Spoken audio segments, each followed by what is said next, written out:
பிதாவாகிய தேவனாலும் ஆண்டவராகிய இயேசு கிறிஸ்துவினாலும் உங்களுக்கு கிருபையும் சமாதானம் உண்டாவதாக. பிரியமானவர்களே, நம்முடைய பலவீனம் நம்முடைய ஆசீர்வாதத்தை தடை செய்யுமா என்கிறதான தலைப்பின் கீழாக தேவனுடைய வார்த்தையை இந்த நாளில் நாம் பார்ப்போம்.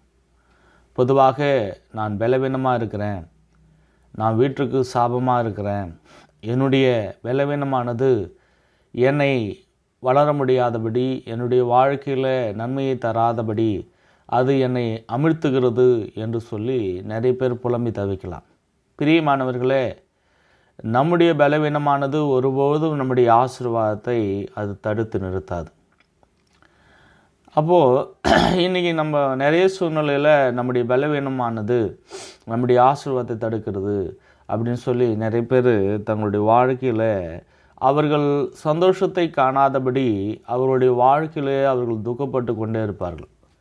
அப்போது இப்படியான ஒரு துக்கமானது அது ஒரு வீணான ஒரு துக்கமாகும்.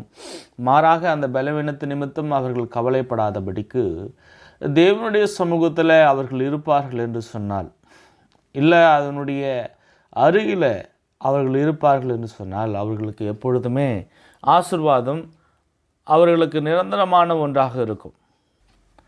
வேதத்தில் நாம் பார்க்கும் பொழுது அப்போஸ்தலர் நடபடிகள் 3ஆம் அதிகாரம் 1 நாம் பார்க்கும் பொழுது, ஜெப வேளையாகிய 9ஆம் மணி நேரத்தில் பேதுரும் யோவானும் தேவாலயத்திற்கு போனார்கள். அப்பொழுது தன் தாயின் வயிற்றிலிருந்து சப்பானியாய் பிறந்த ஒரு மனுஷனை சுமந்து கொண்டு வந்தார்கள். தேவாலயத்தில் பிரவேசிக்குமிடத்தில் பிச்சை கேட்கும்படி நாடோறும் அவனை அலங்கார வாசல் எனப்பட்ட தேவாலய வாசல் அண்டையில் வைப்பார்கள். தேவாலயத்தில் பிரவேசிக்கப் போகிற பேதுருவையும் யோவானையும் அவன் கண்டு பிச்சை கேட்டான். பேதுருவும் யோவானும் அவனை உற்று பார்த்து, எங்களை நோக்கி பார் என்றார்கள். அவன் அவர்களிடத்தில் ஏதாகிலும் கிடைக்கும் என்று எண்ணி அவர்களை நோக்கி பார்த்தான். அப்பொழுது பேதுரு, வெள்ளியும் பொன்னும் என்னிடத்தில் இல்லை, என்னிடத்தில் உள்ளதை உனக்கு தருகிறேன். நசரேயனாகிய இயேசு கிறிஸ்துவின் நாமத்தினாலே நீ எழுந்து நட என்று சொல்லி வலது கையினால் அவனை பிடித்து தூக்கிவிட்டான். உடனே அவனுடைய கால்களும் கரடுகளும் பலன் கொண்டது. அவன் குதித்தெழுந்து நின்று நடந்தான். நடந்து குதித்து தேவனை துதித்து கொண்டு அவனுடனே கூட தேவாலயத்துக்குள் பிரவேசித்தான். பிரியமானவர்களே, இங்கே ஒரு சப்பானி குறித்து நாம் பார்க்கிறோம். அந்த சப்பானியினுடைய அந்த பலவீனமானது அவனுடைய ஆசீர்வாதத்தை, அவன் விடுதலை அடையக்கூடியதான ஒரு சூழலை என்ன பண்ணல, தடை பண்ணலை. ஏன்னா அவன் இருந்த இடம் அது மாதிரி. அப்போ அவனுடைய அந்த பலவீனமானது என்ன பண்ணுதுன்னா, அவன் தேவாலயத்திலே அவன் இருக்கிறபடியினாலே தேவனுடைய அனுகிரகம், தேவனுடைய ஆசீர்வாதமானது அவனுக்கு கிடைக்கும்படியே அந்த நாளிலே தேவன் என்ன பண்ணுறாரு, கிருபை கொடுத்துருக்கிறார். அப்போது பேதுரு யோவான் வராங்க. அவங்க இயேசு கிறிஸ்துவின் நாமத்தினாலே அவனுக்கு விடுதலை கொடுக்கும்படியாய், அந்த சப்பானிக்கு விடுதலை கொடுக்கும்படியாய் தேவன் அந்த நாளில் கிருபை பாராட்டி இருக்கிறார். பிரியமானவர்களே, எந்த நாளில் கூட நம்ம பலவீனப்பட்டவர்களாக இருக்கலாம். நம்ம ஒருவேளை சரீர பலவீனம், மாம்சத்தின் பலவீனம், ஏதோ மனம் சோர்ந்து போனவர்களாக எல்லா விதமான பலவீனங்களையும் உடையவர்களாக இருக்கிறோம்.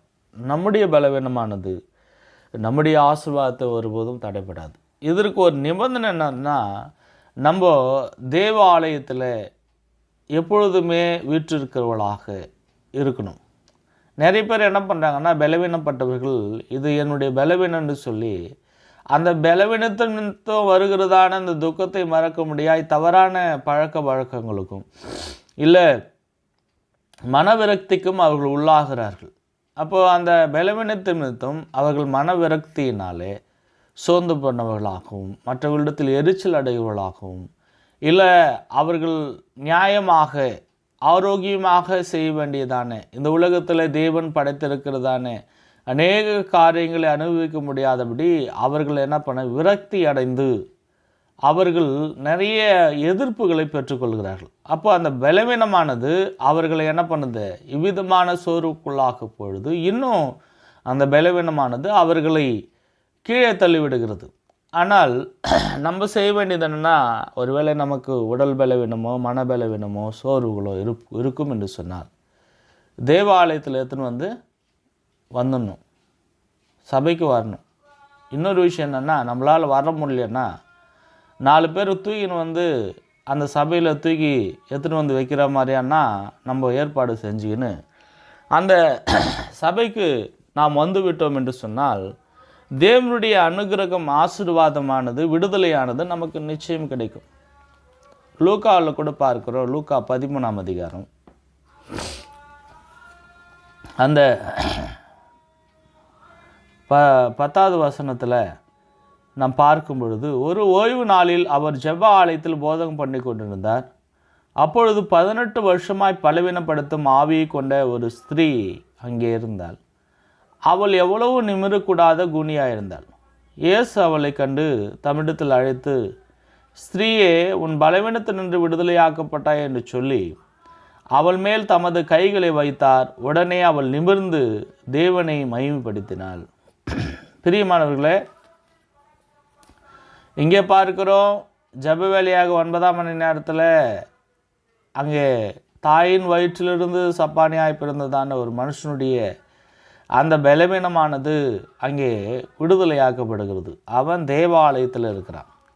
இங்கே பார்க்கிறோம், இங்கே அந்த ஸ்திரீ 18 வருஷமாக என்ன பண்ணுறது, பலவீனப்படுத்தும் ஆவி கொண்ட ஒரு ஸ்திரீ அங்கே இருந்தாள். அவள் எவ்வளோ நிமிரக்கூடாத ஒரு குனியாக இருந்தாள். இங்கே பலவீனப்படுத்தும் ஒரு ஆவி என்று பார்க்கிறோம்.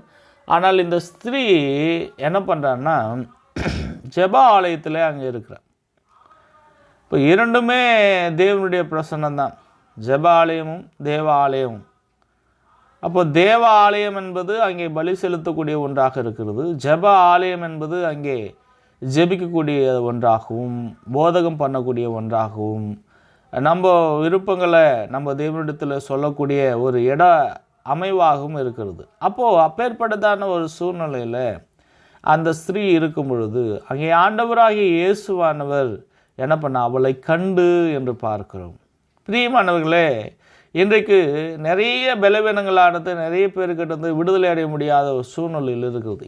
ஏன்னா அவர்கள் கிறிஸ்துவின் பார்வையில் இல்லை, அவர்கள் தேவனுடைய மனுஷனுடைய பார்வையில் இல்லை. அதனால் அவர்களுக்கு என்ன கிடைக்க மாட்டேங்குது, விடுதலை கிடைக்க மாட்டேங்குது. அவங்க கடைசி புல்லாக வாழ்க்கை புல்லாக அவங்க பலவீனத்தில் அவங்க கழிக்க வேண்டியதுதான், அதில் மாற்றவே முடியாது. அப்போது இன்றைக்கு நம்ம முதலாவது தேவனுடைய பிரசன்னத்திற்கு வந்துடணும். ஜெப ஆலயத்திற்கு, தேவாலயத்திற்கு, சபைக்கு வரணும். ரெண்டாவது, ஆண்டவராகிய இயேசு கிறிஸ்துவினுடைய வழியை கண்டு கொள்ளும்படியாக, அவருடைய கண்கள் படும்படியாக நாம் அவர் முன்பாக இருக்க வேண்டும். இங்கே பார்க்கிறோம், இயேசு அவளை கண்டு தம்மிடத்தில் அழைத்து, ஸ்திரீயே, உன் பலவீனத்திலிருந்து விடுதலையாக்கப்பட்டாய் என்று சொல்லி அவள் மேல் தமது கைகளை வைத்தார். உடனே அவள் நிமிர்ந்து தேவனை மகிமைப்படுத்தினான். 2-3 நிமிஷம்தான், ஒரு 2-3 செகண்ட் தான், அதில் கால தாபந்தமே இல்லை. அப்போ இன்றைக்கு ஒரு நம்முடைய பலவீனமானது நம்முடைய ஆசீர்வாதத்தை தடைபடுமானா கிடையாது. பிரியமானவர்களே, இன்றைக்கு நம்ம எவ்வளோ பலவீனம் உள்ளவர்களாக இருக்கிறோம்.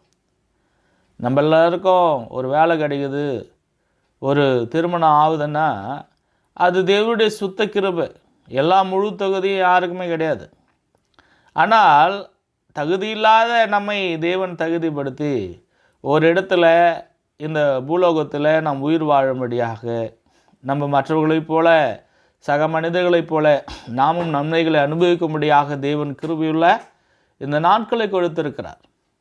அந்த நாட்கள் நம்மளுக்கு எப்படி கிடைச்சதுன்னா, நம்ம தேவனுடைய அந்த மனுஷனுடைய அந்த பிரசன்னத்தில், தேவ ஆலயத்தில், கிறிஸ்துவனுடைய அந்த நேர்பார்வையில் நம்ம இருக்கும் பொழுது நமக்கு நம்முடைய பலவீனமானது அது அகன்று போகும். நம்முடைய பலவீனத்தினின்று நாம் விடுதலை ஆக்கப்படுவோம். நிறைய பேருக்கு விடுதலை கிடைக்கல, நிறைய பேருடைய வாழ்க்கை ஆசீர்வதிக்கப்பட முடியல, நிறைய பேருடைய அந்த பலவீனமானது நீக்க முடியலன்னா அவங்க என்ன பண்ணுறாங்கன்னா, தேவனை விட்டு விலகி இருக்கிறார்கள். தேவனுடைய சமூகத்தில் அவங்க இல்லை. ஆசீர்வாதம் கிடைக்கக்கூடியதான அந்த பிரசன்னத்திற்கு அவர்களால் செல்ல முடியல. பிரியமானவர்களே, இந்த நாளில் நீங்கள் புரிந்து கொள்ள வேண்டியதான விஷயம் என்னென்னா, என்னுடைய பலவீனம் என்னுடைய ஆசீர்வாதத்தை ஒருபோதும் தடைபடாது. அதனால் பலவீனத்து நிமித்தம் நீங்கள் கவலைப்படாதபடி கிறிஸ்துவுக்கும் தேவனுக்கும் உங்களை முழுமையாய் அர்ப்பணித்து தேவனுடைய பிரசன்னத்தில் எப்பொழுதும் இருக்கும்படியாய் உங்களை ஒப்புக்கொடுங்கள். தேவன் தாமே இந்த நாளை உங்களையும் ஆசீர்வதிப்பாராக.